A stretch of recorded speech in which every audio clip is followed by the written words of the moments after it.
하나님 아버지, 5월의 셋째 날 아침이 밝았습니다. 상쾌한 새벽 공기를 가르며 주님 앞에 나오는 우리의 발걸음은 언제나 기대와 설렘으로 가득합니다. 하나님은 오늘 우리들을 위해 또 어떤 놀랍고 멋진 일들을 계획하고 계실지요. 주님의 사랑, 주님의 은혜가 감사할 뿐입니다. 이 고요한 새벽의 시간, 말씀과 기도를 통해 하나님의 거룩한 임재 앞으로 나아갑니다. 하나님과의 깊은 영적 교제를 통해 하나님의 뜻을 깨닫게 하시고 우리 마음의 빈 공간을 하나님의 사랑으로 가득 채우고 돌아가는 은혜의 시간이 되게 하여 주시옵소서. 부활이요 생명이신 주님, 우리는 부활절을 보내고 성령 강림주일 오기까지의 기쁨의 50일을 보내고 있습니다. 우리가 누리는 이 부활의 기쁨이 부활절 하루만의 기쁨이 아닌 매일의 기쁨으로 이어지기를 소망합니다. 죄와 사망의 권세를 이기시고 다시 사신 주님, 오직 주님만이 세상의 소망이요 천국의 기쁨임을 늘 알게 하여 주시옵소서. 어두움은 결코 빛을 이길 수 없음을 기억하며 빛의 자녀로 살아가는 우리 모두가 되게 하여 주시옵소서. 하오나 주님, 우리가 살고 있는 이 세상은 여전히 죽음의 권세가 위용을 자랑하고 있습니다. 여전히 이 땅에는 거짓과 폭력, 압제와 권모술수가 가득합니다. 돈과 명예, 권세가 이 땅을 다스리는 것처럼 보입니다. 이러한 세상에서도 마땅히 부활의 산소망을 품고 부활의 기쁜 소식을 증거하며 살아가야 하겠지만 정작 우리의 삶은 그렇지 못할 때가 많습니다. 흔들리고 넘어지는 우리를 주님 불쌍히 여겨 주시옵소서. 부활이요 생명 되시는 주님만 바라보며 이제 살기 원합니다. 죄와 허물로 죽었던 과거에서 벗어나 예수님의 마음 품고 살아가기를 원합니다. 내 욕심 채우기 위해 하나님을 이용하려는 생각을 내려놓게 하시고 오히려 하나님의 뜻을 이루기 위해 기꺼이 나를 내려놓는 순종의 사람이 되게 하여 주시옵소서. 교회의 주인 되시는 하나님, 이 시간에는 한국교회와 소망교회를 위해 기도합니다. 바라옵기는 우리 한국교회가 십자가와 부활의 정신을 회복하기를 원합니다. 세상이 부러워하는 넓은 길을 뒤로하고 볼품없고 사람들이 찾지 않는 좁은 길을 선택하는 성숙한 교회의 모습을 회복하기 원합니다. 세상으로부터 존경과 칭송을 받은 초대교회처럼 한국교회가 다시 거룩성을 회복할 수 있도록 주님 인도하여 주시옵소서. 이를 위해 우리 소망교회가 한국교회를 거룩하게 세워가는 하늘의 미랄이 되기를 원합니다. 소망교회가 그 이름처럼 세상의 소망이 되는 교회가 되게 하여 주시옵소서. 우리 주변에는 소망 없이 살아가는 사람들, 어깨가 축 처진 사람들, 기댈 곳이 없는 사람들, 병든 사람들, 소외된 사람들이 참 많습니다.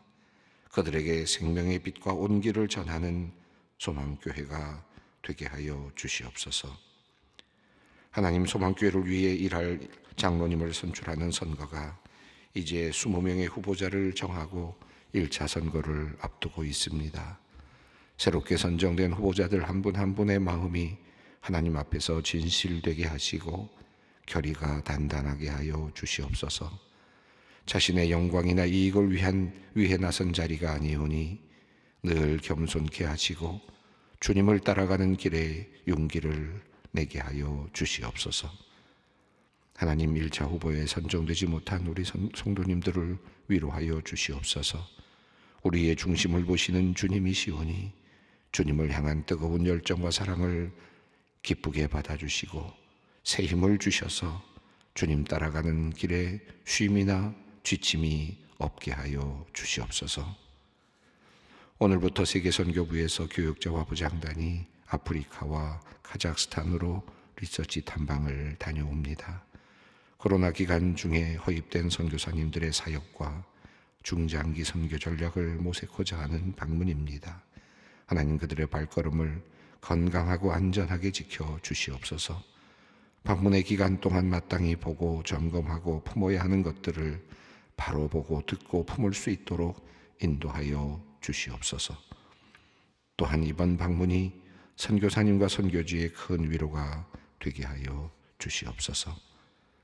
하나님, 오늘도 무겁고 힘든 삶을 살아가는 모든 사람들을 위해 기도합니다.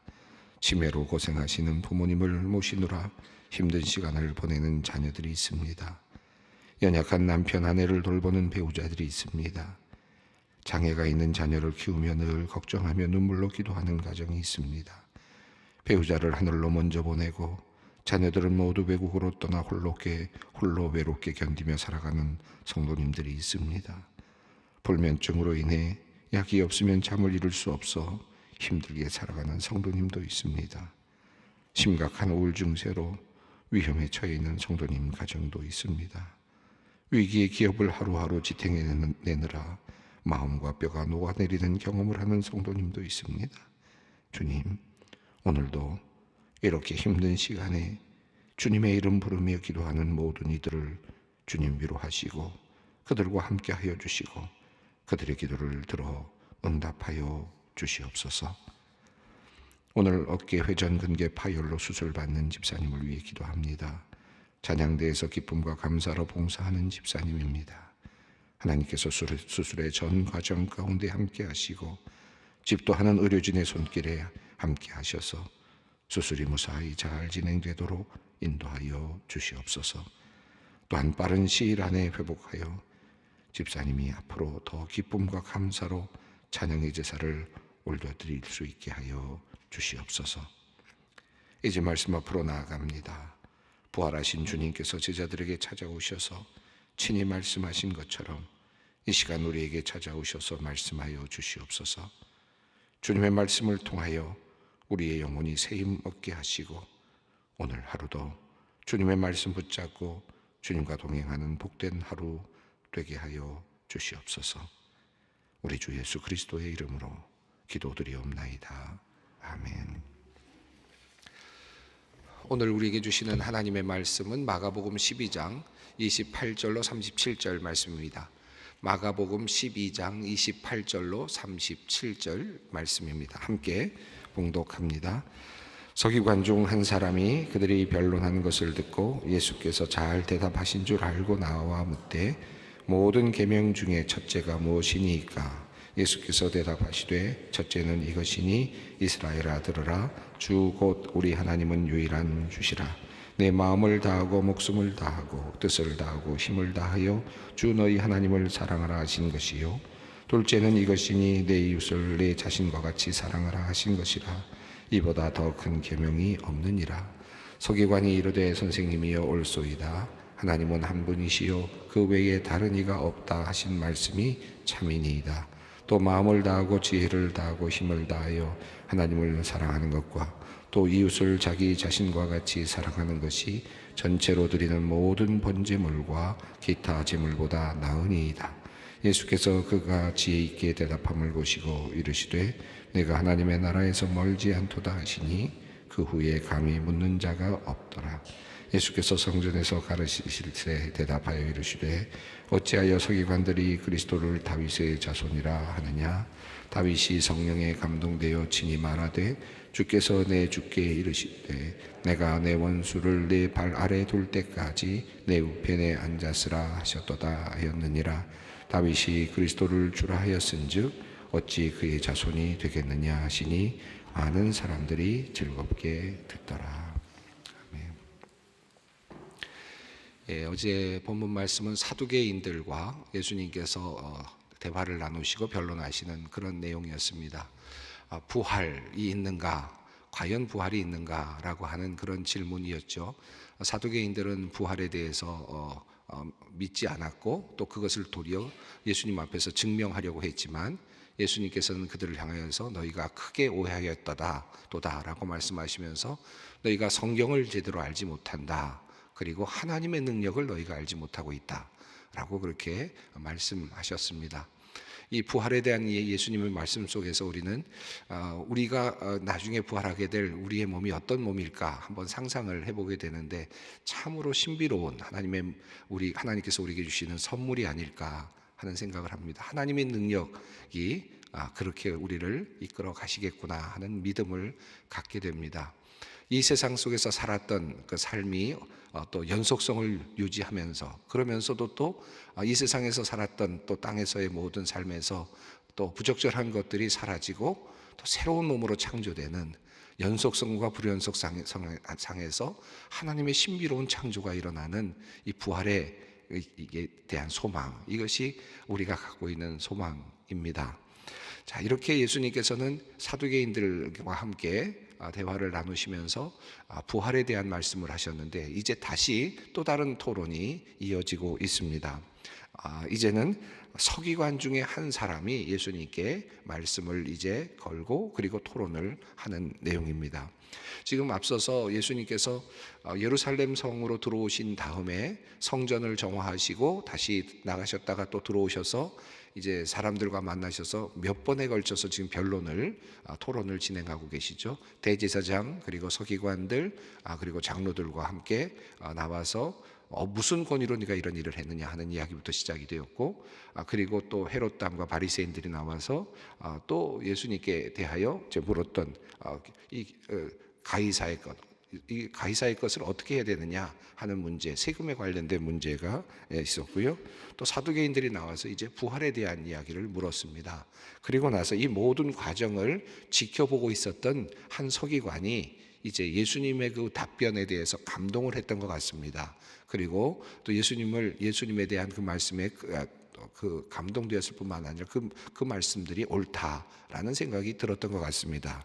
이 서기관의 전체적인 태도는 예수님을 적대시하는 그런 의미는 갖지 않고, 본문이 전하고 있는 흐름은 서기관이 그래도 진리를 찾으려고 노력하고 있고 예수님 앞에서 그 진리에 대한 가르침을 얻고자 하는 그런 열망을 가지고 있는 듯 보입니다. 자, 그래서 이 서기관이 이제 예수님께 묻는 장면이 오늘 바로 28절에 12장 28절에 나오고 있습니다. 이 부분을 함께 읽겠습니다. 서기관 중 한 사람이 그들이 변론하는 것을 듣고 예수께서 잘 대답하신 줄 알고 나와 묻되 모든 계명 중에 첫째가 무엇이니까? 이 질문은 당시에 많은 랍비들이나 또는 많은 그 유대 종교 지도자들이 항상 묻고 또 대답하기를 즐겨했던 그런 질문입니다. 자, 그러니까 예수님이 범상치 않으신 분이시구나 하는 사실을 알았고, 또 이분을 통해서 뭔가 내가 중요한 진리를 알아야 되겠다라는 마음이 들었던 것 같습니다. 그래서 이 서기관은 예수님께 정말 많은 사람들이 묻고 있는 질문이지만 이분은 어떻게 대답하시는가, 아마도 이런 마음이 들었던 것 같습니다. 그래서 예수님께 묻는데요, 모든 계명 중에서 무엇이 첫째가 됩니까? 라고 하는 그런 질문을 던졌습니다. 성경 말씀에 지금 그 모세 오경이라고 하는 큰 율법의 말씀이 있고, 그 율법의 말씀 안에 십계명이라고 하는 중요한 율법의 핵심이 들어있지 않습니까? 그리고 그 율법으로부터 이제 그 유대인들은 조금 더 발전시켜서 규율을 만들었다고 하잖아요. 그래서 그 규율을 이제 지키고 있었습니다. 대략 613개의 별도 계명을 지키고 있는 상태였다고 보면 좋겠습니다. 자, 그런 상태 속에서 지금 묻고 있는 겁니다. 이렇게 많은 규율이 있고 또 십계명도 있고, 그런데 예수님께서는 그 모든 계명을 어떤 것으로 하나로 요약할 것이냐라고 하는 그런 질문이기도 합니다. 이 질문은 가장 최고가 되는 게 뭐냐라는 의미이면서 동시에 저는 모든 그 계명의 밑바닥에 있는 가장 중요한 그 지침이 된다 그럴까요? 근거가 되는 그 계명이 뭘까라고 하는 그런 질문으로 다시 바꿀 수도 있을 것 같습니다. 모든 계명을 떠받들고 있는 그 가장 중심, 가장 그 밑에 어떤 계명이 놓여져야 모든 것이 다 의미가 있는 계명이 됩니까? 라는 그런 의미로 받아들이면 좋을 것 같습니다. 자, 여기서 그래서 그는 첫째 되는 계명이 무엇입니까? 라고 물었습니다. 자, 그러자 예수님께서는 거기에 대해서 답변을 하십니다. 29절입니다. 예수께서 대답하시되 첫째는 이것이니 이스라엘아 들으라 주 곧 우리 하나님은 유일한 주시라. 자, 예수님께서 이제 대답을 하시는데 쉐마의 말씀을 가져오셨습니다. 이스라엘 백성들이 매일마다 아침과 저녁에 이 말씀을 외우고 아침에 일어나고 잠이 드는 그 말씀이죠. 늘 그들 마음속에 있는 그런 내용입니다. 늘 종교적인 의식으로 늘 반복하고 있는 것인데 그들은 어쩌면 이 말씀이 그저 그냥 지나가는 말씀처럼 들렸을지 모르고 늘 그저 해야 되는 의무처럼 느껴졌을지 모르지만 여기에 가장 핵심이 있다라는 사실을 예수님께서는 다시 말씀을 하십니다. 이스라엘아 들으라 주 곧 우리 하나님은 유일한 주시라. 신명기 6장 4절로부터 5절까지 쉐마의 말씀 앞부분을 말씀하셨습니다. 자, 그리고 그 말씀을 조금 더 깊이 예수님께서는 해석하시듯 이렇게 말씀을 하십니다. 30절입니다. 내 마음을 다하고 목숨을 다하고 뜻을 다하고 힘을 다하여 주 너희 하나님을 사랑하라 하신 것이요. 마음을 다하고 목숨을 다하고 뜻을 다하고 힘을 다하여 주 너희 하나님을 사랑하라 하셨다. 주 너희 하나님을 사랑하라 하는 말씀은 유일한 주시니까 주 하나님을 사랑하라 하는 말씀이 효마에 있지만 마음을 다하고 목숨을 다하고 뜻을 다하고 힘을 다하여 라는 표현은 조금 더 예수님께서 조금 더 분명하게 설명하시고자 하는 의미로 보이고요. 또 이후에 지금 젊은 서기관, 젊은 청년이라고 다른 본문에 나오기 때문에 조금 더 우리가 여러 가지로 볼 수 있겠습니다. 여기 서기관이 또 다시 대답할 때에는 마음을 다하고 지혜를 다하고 힘을 다하여 조금 다른 표현으로 또 받고 있습니다. 또 다른 본문들도 조금씩 다른 표현으로 되어 있습니다. 이 본문을 뭐 마음이 뭐고 목숨이 뭐고 뜻이 뭐고 힘이 뭐냐 이렇게 나누기보다는 이 전체적인 이 표현에서 한 가지 주는 그 중요한 관점은 모든 것을 다해서 라는 그런 의미이겠죠. 너희 모든 것, 모든 존재, 모든 에너지, 모든 그 열정, 이 모든 것들을 다해서 하나님을 사랑하라. 네가 가진 모든 것을 가지고 하나님을 사랑하라 라는 의미로 예수님께서 말씀을 하십니다. 내 마음을 다하고 목숨을 다하고 뜻을 다하고 힘을 다하라. 최선을 다해서 네가 가진 모든 것을 가지고 하나님을 사랑하라 하셨다. 이것이 첫째 되는 계명이다 라고 말씀을 하십니다. 그리고 이어서 여기에서부터 파생되어서 둘째까지도 예수님께서 말씀을 하시는데요. 둘째는 이것이다. 이 31절입니다. 둘째는 이것이니 내 이웃을 내 자신과 같이 사랑하라 하신 것이라. 이보다 더 큰 계명이 없느니라. 내 이웃을 사랑하라. 그런데 내 이웃을 너의 몸과 같이 사랑하라 라고 그렇게 말씀을 하셨습니다. 그냥 내 이웃을 사랑하라 라고 하는 말씀하고 내 이웃을 내 몸과 같이 사랑하라 라는 말씀은 굉장히 큰 차이가 있죠. 그 강도, 그 사랑의 어떤 그 질, 이것이 훨씬 더 분명해지고 있는 것이고 또 강력해지고 있다라고 말할 수 있겠습니다. 그저 내 이웃을 사랑하라 하는 것은 그저 지나가다가 불쌍한 이웃에게 조금 그저 구제하는 정도로도 나는 이웃 사랑했다라고 할 수 있겠죠. 그런데 예수님께서는 내 이웃을 내 몸과 같이 사랑하라. 너의 입장을 바꿔서 네가 바로 그 사람이라면 그가 무엇을 원하겠는지를 생각해 보라 라는 의미겠죠. 그리고 그만큼 네가 대접받고 싶은 만큼 그 사람에게 해주어라. 그래야 진짜 이웃 사랑이다 라고 하는 의미입니다. 우리가 늘 이 부분에 대해서는 말씀을 묵상하고 있기 때문에 더 많이 이야기할 필요는 없겠지만 그러나 매우 중요한 사실 기독교의 진리의 핵심이기도 하고 우리 신앙생활에 매우 중요한 내용이기도 하고 또 우리의 윤리, 우리 신앙생활에 하나님을 섬기는 일에 대한 예배에 대한 가장 중요한 핵심 가치이고 또 우리가 이 세상을 섬기는 봉사와 윤리성에 대한 최고의 가치라고 할 수 있겠습니다. 그러니까 예수님께서 이 두 말씀을 우리에게 또 주고 계시는 것이죠. 자, 첫째 되는 계명이 무엇일까? 자, 기독교의 모든 가르침을 하나로 요약한다면 어떻게 요약할 수 있을까라는 말로도 풀 수 있겠는데 하나님을 사랑하라. 내 모든 것을 다해서 하나님을 사랑하라. 두 번째는 내 이웃을 너의 몸과 같이 사랑하라. 이 두 가지가 주님께서 주시는 계명 핵심입니다. 사실 이 말씀은 10계명의 계명을 크게 둘로 나누어서 예수님께서 지금 설명하고 계시는 것이라고 할 수 있겠죠. 나 외에 다른 신을 내게 있게 하지 말라라고 하는 말씀부터 시작되는 1계명부터 4계명까지가 하나님 사랑에 대한 구체적인 실천 내용이라고 할 수 있겠고, 5계명부터 시작해서 마지막 계명까지가 이웃 사랑에 대한 구체적인 실천 방안이라고 할 수 있겠습니다. 살인하지 말라, 간음하지 말라, 도둑질하지 말라, 그런 것들로 예수님께서, 하나님께서는 또 10계명으로 나누어서 설명하셨는데, 그것을 지금 예수님께서는 2계명으로 지금 요약을 다시 하고 계십니다. 하나님 사랑 그리고 이웃 사랑, 이렇게 표현하고 계시죠.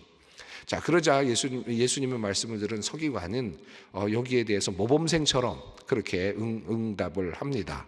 32절 한번 보겠습니다. 서기관이 이르되 선생님이여 옳소이다. 하나님은 한 분이시요 그 외에 다른 이가 없다 하신 말씀이 참이니이다. 자, 서기관이 그 말씀, 예수님의 말씀에 동의를 합니다. 그리고 옳습니다. 그러면서 우선 유일하신 하나님은 유일한 주이시다라고 하는 이 말씀, 쉐마의 말씀의 앞부분에 대한 동의를 먼저 하였습니다. 하나님은 한 분이고 그 외에 다른 이가 없다는 말씀이 참입니다. 나도 그 부분에 대해서 동의합니다. 그리고 말씀합니다. 또 33절입니다. 또 마음을 다하고 지혜를 다하고 힘을 다하여 하나님을 사랑하는 것과 또 이웃을 자기 자신과 같이 사랑하는 것이 전체로 드리는 모든 번제물과 기타 제물보다 나으니이다. 이렇게 표현합니다. 여기서 앞서 말씀드렸습니다만 또 마음을 다하고 지혜를 다하고 힘을 다하여 라고 표현했는데, 예수님께서는 마음을 다하고 목숨을 다하고 뜻을 다하고 힘을 다하여 라고 표현을 했습니다. 이것을 뭐 좀 달라졌기 때문에 이것이 어떤 의미가 있느냐, 제가 말씀드렸지만은 그런 것보다는 지금 서기관은 같은 의미로 받고 있다라고 해도 뭐 특별히 그렇게 다르지 않을 것 같습니다. 자, 전심으로 최선을 다해서 하나님을 사랑하는 것과 또 이웃을 자기 자신과 같이 사랑하는 것이 중요합니다. 동의합니다. 라고 하는 그런 이야기죠. 이 서기관도 이 말씀이 핵심이라고 하는 것에 동의를 합니다. 자, 그러면서 말하기를 자기의 해석을 하나 덧붙이는데요. 전체로 드리는 모든 번제물과 기타 제물보다 나으니이다 라고 이렇게 표현을 했습니다. 이 부분은 예수님께서 하신 말씀이 아니라 서기관이 지금 예수님의 말씀을 받으면서 자신의 말로 그 말씀을 하고 있는 내용이죠. 이 말씀이 굉장히 의미가 있습니다. 그저 지나가는 말 같고 당연히 이 이야기의 흐름 속에서 나타날 수 있는, 덧붙여질 수 있는 말처럼 보이지만, 그러나 마가복음의 이 흐름 속에서 본다면 굉장히 중요한 하나의 결론을 맺고 있는 그런 표현이라고 할 수 있겠는데, 한번 다시 생각해 보시죠. 지금 예수님께서 11장에서 마가복음 11장에서 예루살렘으로 입성하시죠 않습니까? 나귀를 타고 입성하신 다음에 그 다음에 둘러보시고 그리고 다시 베다니로 가셨다가 다시 이제 올라오셔서 성전을 정화하시지 않습니까? 성전을 정화하시면서 그곳에 있는 모든 것들을 내어 쫓으시고 장사꾼들을 내어 쫓으셨습니다. 그리고 만민이 기도하는 집으로서의 성전에 대한 말씀을 하시지 않습니까? 그리고 나서 이제 문제가 불거지면서 무슨 권위로 네가 이런 일을 했느냐라는 이제 도전이 시작되었고, 그리고 많은 토론들이 계속되고 있습니다. 자, 이 성전이라고 하는 것은 유대인들이 가장 귀하게 여겼던 바로 제사의 중심이지 않습니까? 제사를 드리는 가장 중요한 것이고, 그것을 제대로 제사를 드리기 위해서 레위인들이 함께하고 있고 제사장들이 그곳에 있으면서 제사를 드리고 있었습니다. 그러니까 제사라고 하는 것과 성전이라고 하는 것은 밀접하게 연결되어 있는 것이죠.